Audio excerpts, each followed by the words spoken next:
Good morning friend, कैसे हैं आप सब। आशा है कि आप सब ठीक होंगे। चलिए फटाफट लाइव हो जाइए, जल्दी जल्दी ज्वाइन कीजिए। आइए, जैसा कि हम लोग पिछले क्लास में द्विघात समीकरण के कुछ क्वेश्चन देख चुके थे, तो अब हम लोग आगे नेक्स्ट फटाफट देखते हैं। बिना देरी किए हुए फटाफट आगे की ओर चलते हैं और देखते हैं कि हमारा अगला क्वेश्चन क्या है और इस पर डिस्कस करते हैं। चलिए फटाफट इसको डिस्कस करते हैं। आइए समझते हैं।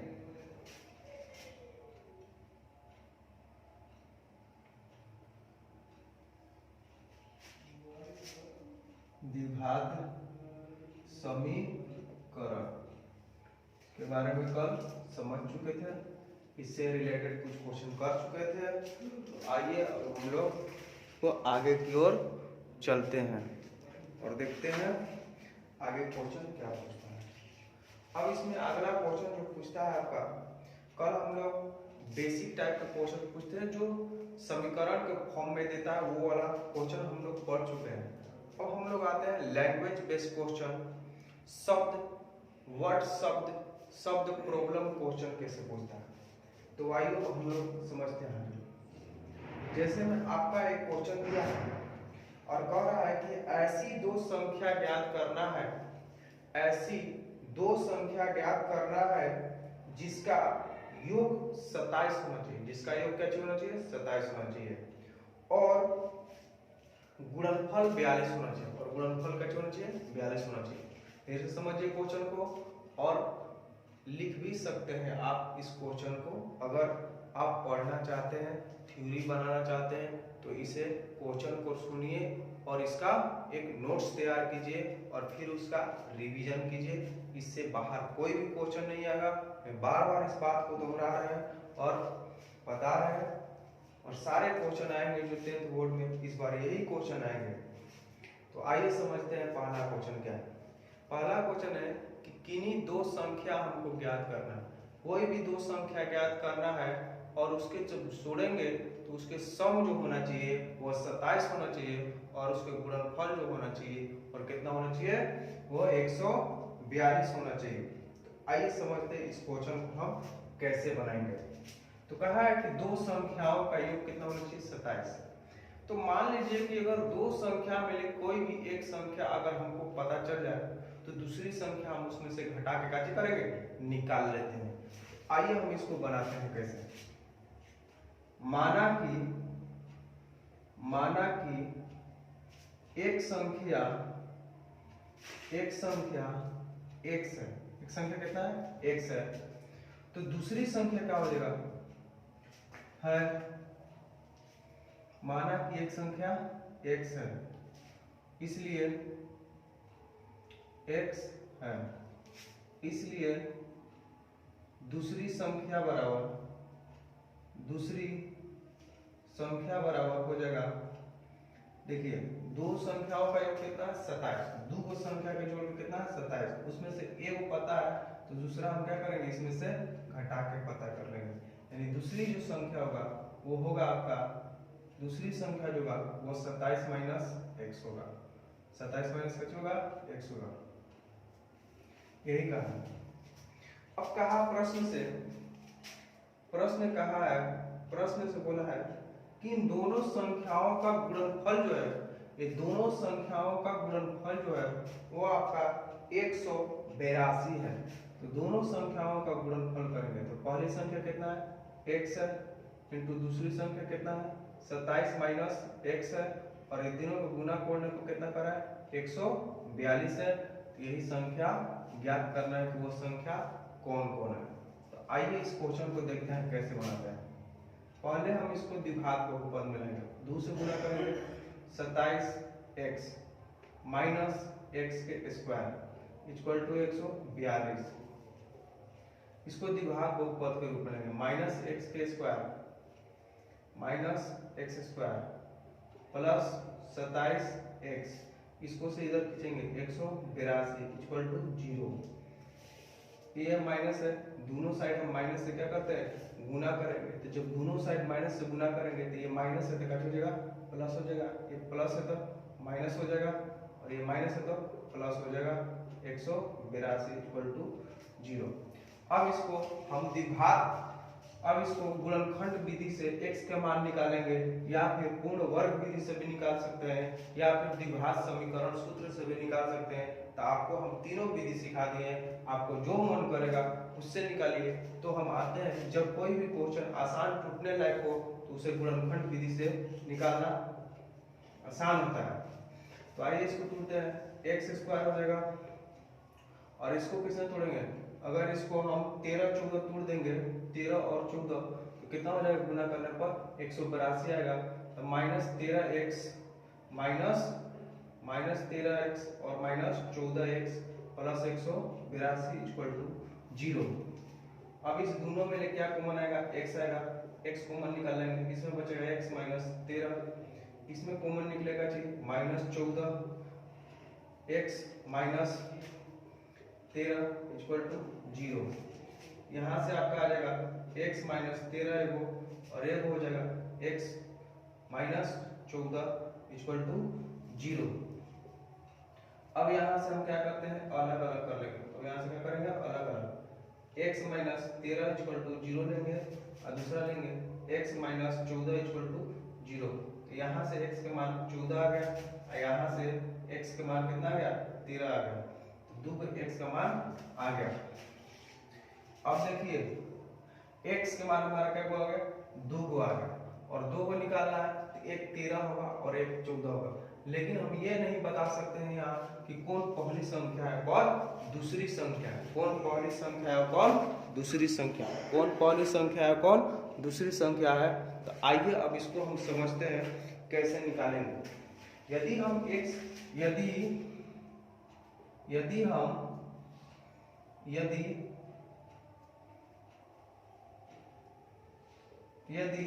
x बराबर यानी यदि पहली संख्या x बराबर x बराबर 13 लेते हैं तो दूसरी संख्या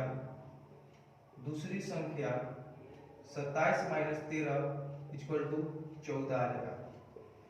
और एंड यदि पहली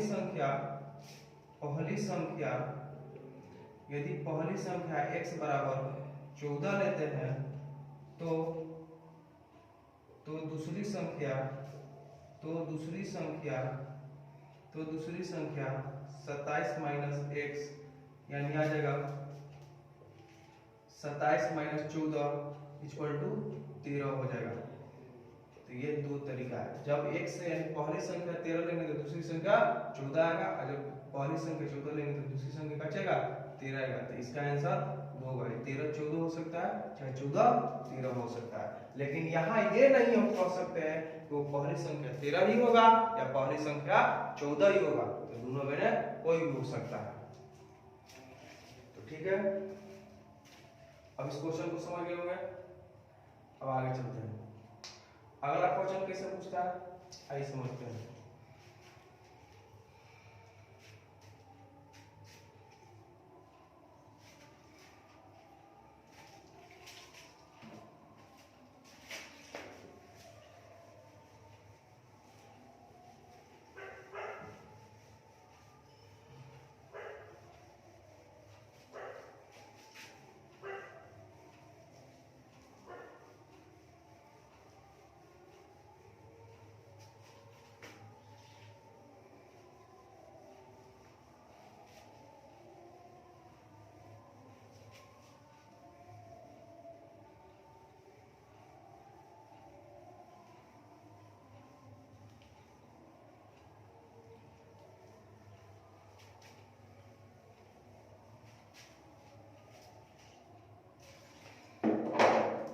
आइए हम नेक्स्ट क्वेश्चन को देखते हैं कैसे बने।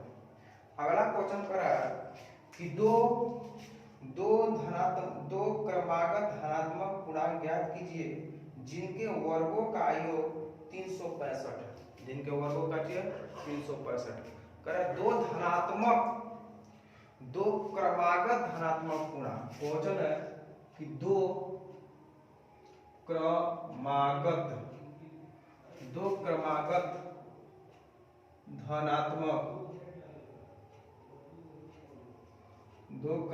धनात्मक पूर्णांक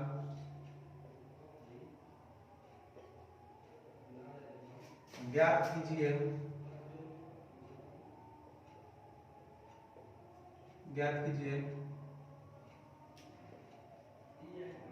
जिसके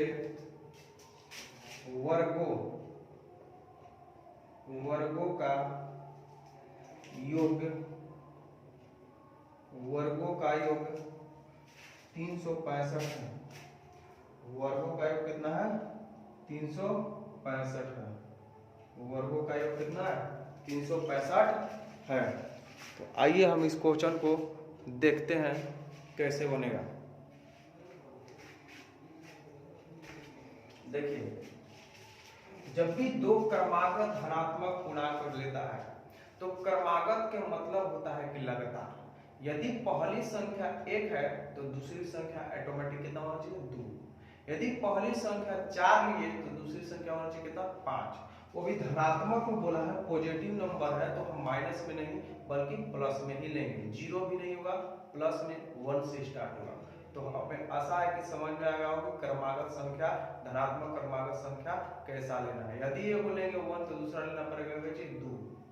यानी मान लो अगर एक संख्या है 4 तो दूसरा का जाएगा 5। तो 5 आया कैसे भाई? तो 4 हम कितना जोड़ने पर अगला संख्या मिलता है? 5। कोई भी धनात्मक क्रमागत संख्या को लेने पर कोई भी एक संख्या लेंगे तो उसके जस्ट अगला संख्या लेने के लिए हमें उसमें 1 जोड़ना पड़ता है। तो आइए इस क्वेश्चन को देखते हैं कैसे बनाते हैं। चूंकि माना कि दो क्रमागत धनात्मक पूर्णांक क्रमशः दो धनात्मक क्रमागत पूर्णांक क्रमशः x and x plus 1 है। अब प्रश्न क्या कहा है? प्रश्न देखिए कहा है जिनके वर्गों का योग। तो देखिए एक वही संख्या दोनों को वर्ग करेंगे तो वर्ग कर लाइए x² और x plus 1 के स्क्वायर और दोनों का क्या करना? योग मतलब जोड़ना है। जोड़ने पर ये कितना आना चाहिए? 365। तो 365। किसी को दिक्कत है? चलिए आगे समझते हैं। देखिए ये दिक्कत है तो आगे की ओर बढ़ते हैं। x² plus a plus b को होल स्क्वायर को तोड़ेंगे a² plus 2ab plus b² बराबर 365। x 2x के स्क्वायर प्लस 2x प्लस 1 इसको इधर करके लाएंगे 365 इक्वल टू 0। ये 365 इधर चल गया तो इधर बचा कितना? 0। आगे सॉल्व करेंगे 2x के स्क्वायर प्लस 2x प्लस देखिए प्लस माइनस 3 लिखा था बड़ा वाला का 365 पहले एक जगह था 364 माइनस 364 इक्वल टू 0। अब देखिए दोनों तरफ 2 से भाग देंगे। 2 से भी कट रहा है 0 में 2 से भाग रहा है तो 2 से हम क्या करेंगे? भागा लेंगे। तो 2 से भागा देंगे तो यहाँ x² आएगा, यहाँ खाली x आएगा, माइनस यहाँ कितना आएगा? 2 एकम 2 2 8 16 2 के 4 182 आएगा। अब इसको भी हम क्या करेंगे? गुणनखंड विधि से तोड़ लेंगे या कोई भी विधि लगा कर तोड़ेंगे तो आंसर उतना ही है। आइए हम देखते हैं कि इसको कैसे तोड़ते हैं। x² plus 14x minus 13x minus 182 equal to 0। और गुणनखंड में हम सिखा दिए गुणा के, पहले दोनों को गुणा करते हैं। इसमें कॉमन x आएगा x प्लस 14, इसमें माइनस 13 कॉमन आएगा x प्लस 14 इक्वल टू 0। अब क्या करेंगे, यहाँ से x प्लस 14 एगो लेंगे, एगो x माइनस 13 लेंगे बराबर 0। अब इधर देखें, अब यहाँ से हम लोग क्या करते हैं, अलग अलग करेंगे, x प्लस 14 बराबर 0 और एगो लेंगे x माइनस 13 इक्वल टू 0। यहाँ से हमारा x के मान माइनस 14 आया, यहाँ से हमारा x के मान 13 आया। अब देखिए बोला है धनात्मक पूर्णांक, कौन सा पूर्णांक, धनात्मक पूर्णांक। तो जब धनात्मक पूर्णांक कहा तो x के मान एगो माइनस 14 है और x के मान एगो प्लस 13 है। तो धनात्मक हमको चाहिए, तो ये तो चाहिए नहीं क्योंकि ये तो ऋणात्मक है, तो ये हमारा क्या है, इनवायलेट है, अमान्य है, इसीलिए ये क्या हो जाता है, अमान्य। इसको इसीलिए क्या मान लेते हैं, अमान्य मानते हैं, क्योंकि हमें ऋणात्मक नहीं चाहिए, ये धनात्मक चाहिए। x के मान क्या हो गया 13, इसलिए पहली संख्या धनात्मक पूर्णांक क्रम से इतना इतना है, तो पहला पूर्णांक क्या हो गया, इसलिए पहली संख्या जो हो गया x बराबर 13 और दूसरी संख्या जो हो गया, दूसरी संख्या लगातार है तो x प्लस 1 यानी इसको जोड़ लेंगे, x प्लस 1 यानी इसको जोड़ेंगे, तो रखिए x का मान कितना है 13 प्लस 1 इक्वल टू 14। यही का हो गया आंसर 13 और 14। तो आशा है आप लोग सब बना लीजिएगा, बहुत ही आसान और शानदार तरीका है, एकदम हल्का। तो आप लोग समझ गए होंगे। अब हम लोग चलते हैं आगे की ओर और नेक्स्ट क्वेश्चन पर बात करेंगे। अगला क्वेश्चन क्या है, आइए समझते हैं इसको।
तो इसी प्रकार के लैंग्वेज बेस्ड क्वेश्चन आता है जो हम सब देखते हैं। अब आइए अगला क्वेश्चन, एक और क्वेश्चन है, देखते हैं। कह रहा है कि एक समकोण त्रिभुज की ऊंचाई उसके आधार से 7 सेंटीमीटर कम है। एक समकोण त्रिभुज है जिसकी ऊंचाई उसके आधार से 7 सेंटीमीटर कम है। यदि कर्ण 13 सेंटीमीटर का हो तो अन्य दो भुजाएं ज्ञात कीजिए। यदि कर्ण 13 सेंटीमीटर का हो तो आइए समझते हैं।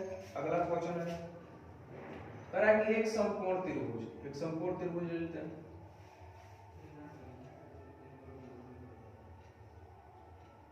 ये एक समकोण हो गया, समकोण में एगो 90 डिग्री हो गया, यहाँ ए नाम दे देंगे, यहाँ बी नाम दे देंगे, यहाँ से। एक समकोण त्रिभुज में कर्ण जो है 13 सेंटीमीटर, यानी ये वाला कितना है 13 सेंटीमीटर है, और कहा है कि ऊंचाई उसके आधार से 7 सेंटीमीटर कम है। ऊंचाई जो है उसके आधार से 7 सेंटीमीटर का कम है, मतलब ये ऊंचाई है और ये आधार है। ऊंचाई है और एक आधार है, इसको कर्ण कहते हैं, कर्ण, इसको आधार कहते हैं और इसको ऊंचाई कहते हैं। तो कहा है कि ऊंचाई जो है आधार से 7 सेंटीमीटर कम है। मान लीजिए जितना भी होगा ओकरा से 7 का वो कम है। कहने का मतलब कि ये जब 7 कम है तो ये 7 का चुका अधिक होगा। ये अगर 7 कम, ये वाला 7 इससे यानी BC से 7 कम है, मतलब ये 7 का अधिक है। तो अगर हम इसको मानते हैं x है तो ये कितना हो जाएगा x प्लस 7 हो जाएगा, x प्लस के 7। इसी को मानते हैं, माना कि लंबाई कितना है x है, लंबाई कितना है x है, माना कि लंबाई कितना है x है। तो अब ये क्या चुका समकोण त्रिभुज है, समकोण त्रिभुज में लंब होता है 90 डिग्री बनता है, तो होता है कर्ण के स्क्वायर बराबर लंब के स्क्वायर प्लस आधार के स्क्वायर। चूंकि त्रिभुज ABC में कोण ABC = 90 डिग्री है, इसलिए पाइथागोरस प्रमेय से हम क्या जानते हैं, कर्ण के स्क्वायर बराबर लंब के स्क्वायर प्लस आधार के स्क्वायर। तो लंब के स्क्वायर यानी AB के स्क्वायर प्लस BC के स्क्वायर इक्वल टू AC के स्क्वायर। आइए मान बैठाते हैं। AB कितना है x माने है, BC कितना है x + 7 है, AC कितना है 13 है। तोड़िए इसको, x के square a square plus 2ab plus b square बराबर 169। अब इसको आगे तोड़ते हैं, x 2x स्क्वायर प्लस 7 दूनी के 14x plus 49 minus 169 equal to 0। अब क्या करेंगे, 2x स्क्वायर प्लस 14x और इसको प्लस माइनस माइनस चिन्ह लिखा है बड़ा वाला, तो बड़ा का माइनस है, इसको घटाएंगे 0 120 हो जाएगा, कितना होगा 120 इक्वल टू 0। 2 से देखिए दोनों साइड भाग लगा, 2 से भाग दे देंगे, x square plus 7x minus 60 equal to 0।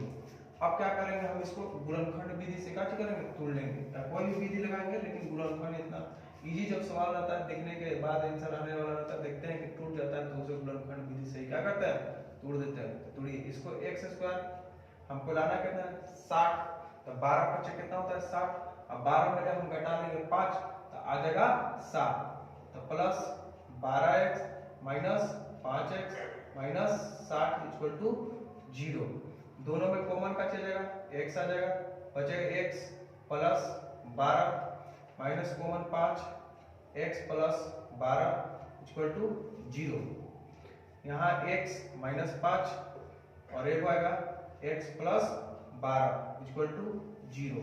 अब यहाँ से क्या करते हैं, हम अलग अलग करते हैं, x माइनस 5 बराबर है 0 लेते हैं और x प्लस 12 बराबर है 0 लेते हैं।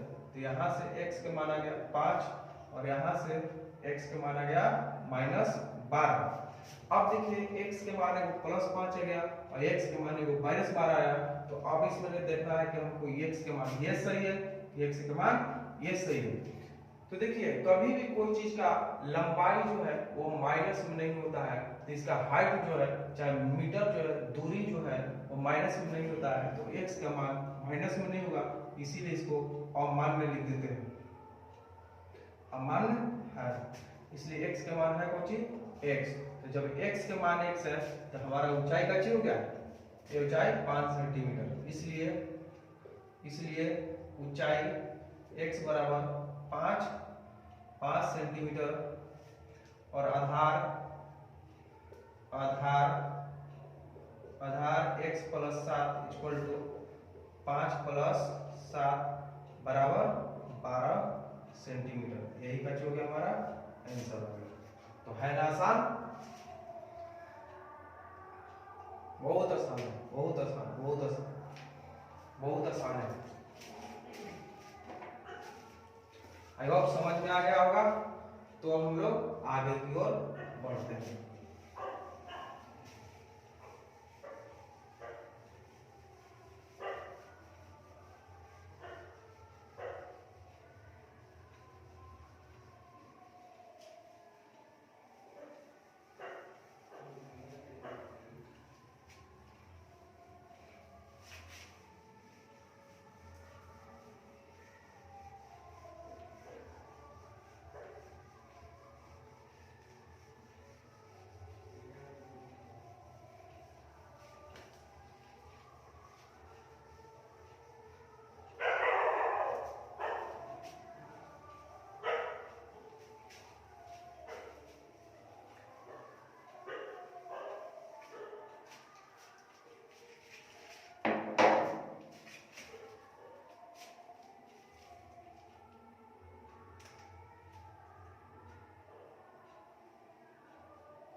चलिए अगला समझते हैं क्वेश्चन। अगला क्वेश्चन पर है कि एक आयताकार खेत का विकर्ण उसकी छोटी भुजा से 7 सेंटीमीटर अधिक है। यदि बड़ी भुजा छोटी भुजा से 30 सेंटीमीटर अधिक है तो खेत की भुजा है। खेत की क्या भुजा है। तो आइए इसको भी डायग्राम के सहायता से समझते हैं। ये हमारा आयताकार खेत है। कैसे है? ये आयताकार हमारा खेत है।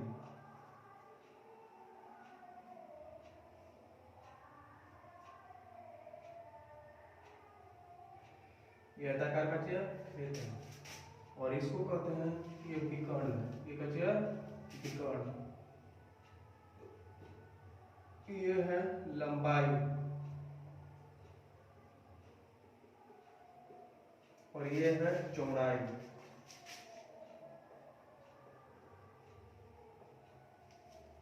अब क्वेश्चन पर चलते हैं समझने। क्वेश्चन बोल रहा है कि एक आयताकार खेत का विकर्ण जो है उसकी छोटी भुजा से 7 सेंटीमीटर अधिक है। छोटी हो रहा है तो छोटी भुजा इसमें कैसे चौड़ाई है। तो हम मान लिए कि चौड़ाई हमारा x है। चौड़ाई हमारा कैसे x है। तो विकर्ण कर रहा है कि छोटी भुजा से 7 सेंटीमीटर अधिक। छोटी भुजा से कितना अधिक 60। तो ये x है तो ये कितना हो जाएगा x plus 60। x plus 60 centimetre जाएगा। अधिक कर लेते हैं x में 60 जोड़ देंगे तो हो जाएगा अधिक। अच्छा आगे फिर बोला है 60 सेंटीमीटर अधिक है। यदि बड़ी भुजा छोटी भुजा से 30 मीटर अधिक है। ये जो बड़ी भुजा है ये वाला, ये छोटी भुजा से कितना अधिक है 30। तो x प्लस 30 बढ़ा दिए कितना बड़े अधिक है 30। तो 30 बढ़ा दीजिए सेंटीमीटर है। तो खेत की भुजाएं ज्ञात करना है यानी खेत की लंबाई और चौड़ाई ज्ञात करना है। तो देखिए कोई भी आयताकार त्रिभुज में उसके चारों कोना पर 90 डिग्री कोण बन रहा है। तो अगर हम ऐसे देखा जाए A B C D तो ये x है तो ये भी कितना हो जाएगा x। ये इतना है तो ये भी कितना हो जाएगा x प्लस 3। तो अब हम A B C त्रिभुज में चले चाहे A C D में चले तब पर बनेगा इसमें भी बनेगा। तो ये विकर्ण का काम कर रहा है, ये लंब का काम कर रहा है और ये आधार का काम कर रहा है। तो उसी प्रकार चलेंगे चूंकि त्रिभुज A B C में कोण A B C = 90 डिग्री। इसलिए पाइथागोरस प्रमेय लगाएंगे।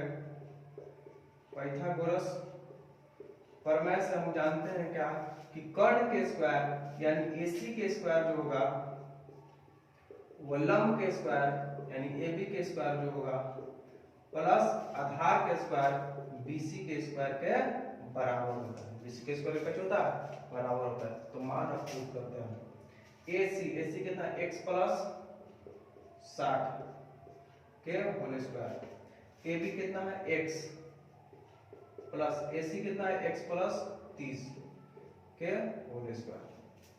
अब आप लोग बना ही लेंगे। चलिए देखते हैं a स्क्वायर प्लस 2ab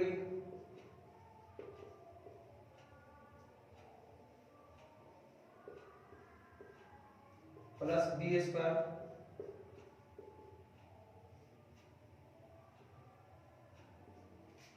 इधर आते हैं x square a plus b का whole square a square plus 2ab plus b square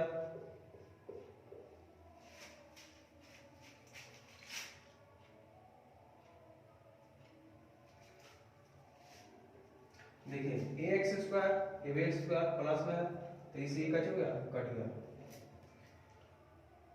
अब निकलेगा जो 60 दूनी 120 x प्लस 6 3600 बराबर x स्क्वायर प्लस 6 दूनी 3 दूनी 6 60 x प्लस 900 क्या करेंगे इन दोनों को इधर तीर के लाइए।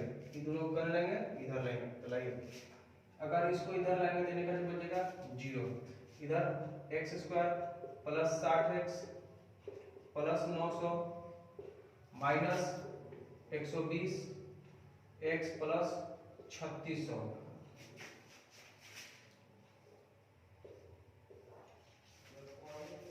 अब इसको क्या करेंगे, देखिए ये 0 x स्क्वायर 60x में 120x में 60x का जगह तो माइनस 60x 90 और ये 36 माइनस में, सॉरी इधर से इधर आएगा 36 में, 3600 में ले 900 घट जाएगा तो कितना बचेगा, 3600 में 900 आपका घट जाएगा 2100 बच जाएगा, सॉरी 2100 नहीं बचेगा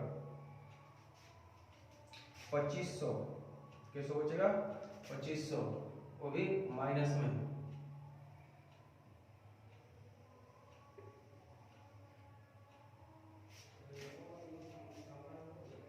सोलह 2700 बचेगा,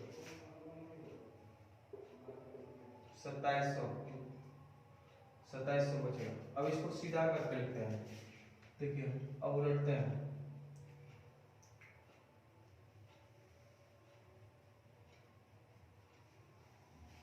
अब इसको सीधा करके लिखते हैं, x square minus 60x minus 2700 equal to 0।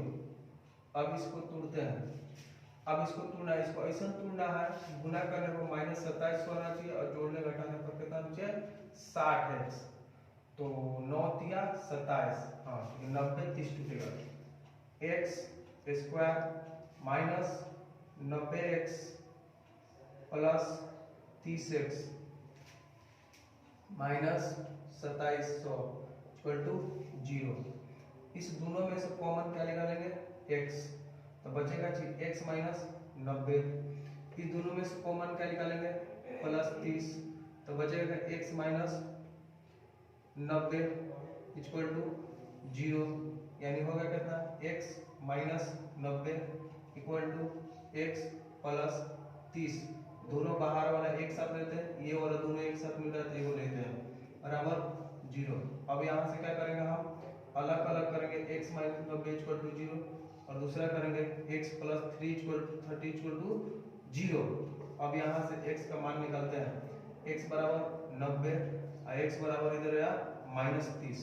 अब बताइए क्या आयत के लंबाई या चौड़ाई माइनस में होता है, बिल्कुल ना जी ना, ना जी ना, ना जी ना, ना ना ना ना ना ना ना नहीं होता है, क्योंकि हमने आज तक ना पढ़ा है ना देखा है, तो इसीलिए क्या हो गया अमान्य हो गया, क्या हो गया अमान्य है। इसलिए x का मान कितना हो गया 90, तो जब x के मान 90 है तो वही तो हमारा चौड़ाई है, इसलिए चौड़ाई, इसलिए चौड़ाई बराबर कितना हो गया 90 सेंटीमीटर। लंबाई बराबर कितना हो गया 90 में 30 जोड़ेंगे तो 90 30 कितना हो गया 120 सेंटीमीटर। और विकर्ण कितना हो गया, विकर्ण से पूछा नहीं है लेकिन विकर्ण भी बताते हैं, तो 90 में 60 जोड़ देंगे तो 150 सेंटीमीटर। ये हमारा क्या हो गया आंसर हो गया, ये क्या हो गया हमारा आंसर हो गया, यही क्या हो गया हमारा आंसर हो गया। आई होप समझ में आ गया होगा, आई होप समझ में आ गया होगा। तो अब हम लोग आगे की ओर चलते हैं, चलिए देखते हैं अब आगे की ओर।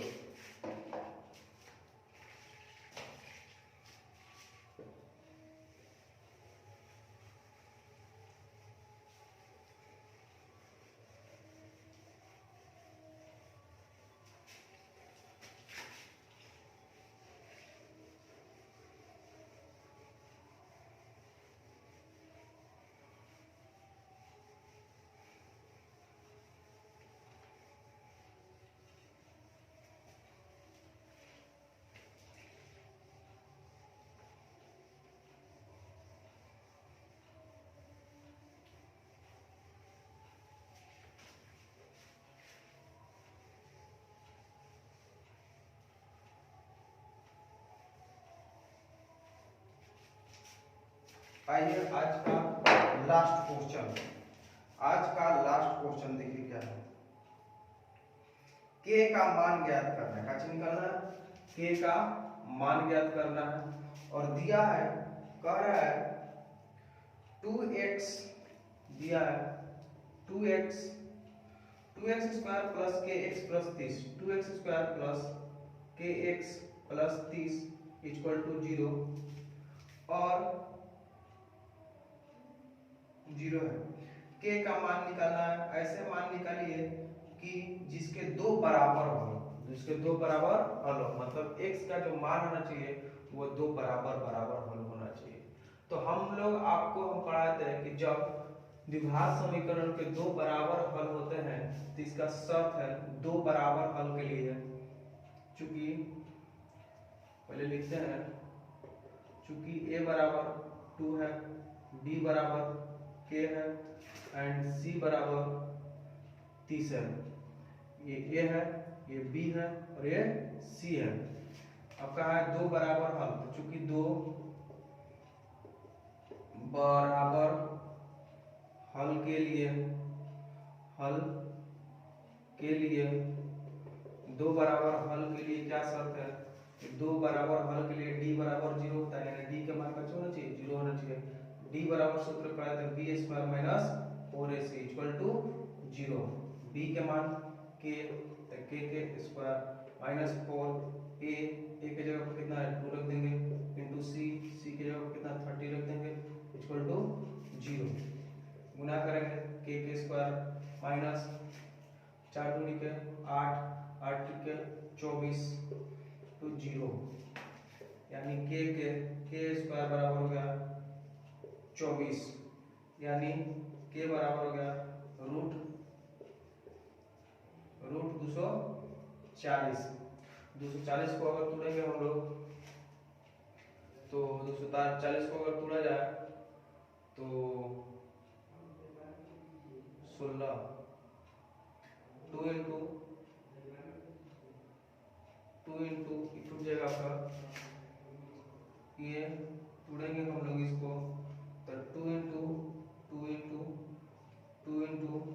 3 इंटू 10 इंटू 2 इंटू 5, तो यहाँ से हमारा आएगा के बराबर प्लस माइनस यहाँ से जो मान निकलेगा एक यहाँ से और एक यहाँ से, मतलब 4 रूट 15 चौके 16 15 से गुना करेंगे तो 224, यानी के का मान जो आएगा वो प्लस माइनस रूट 15 है। ये के का मान आएगा, सॉरी गलत है, 240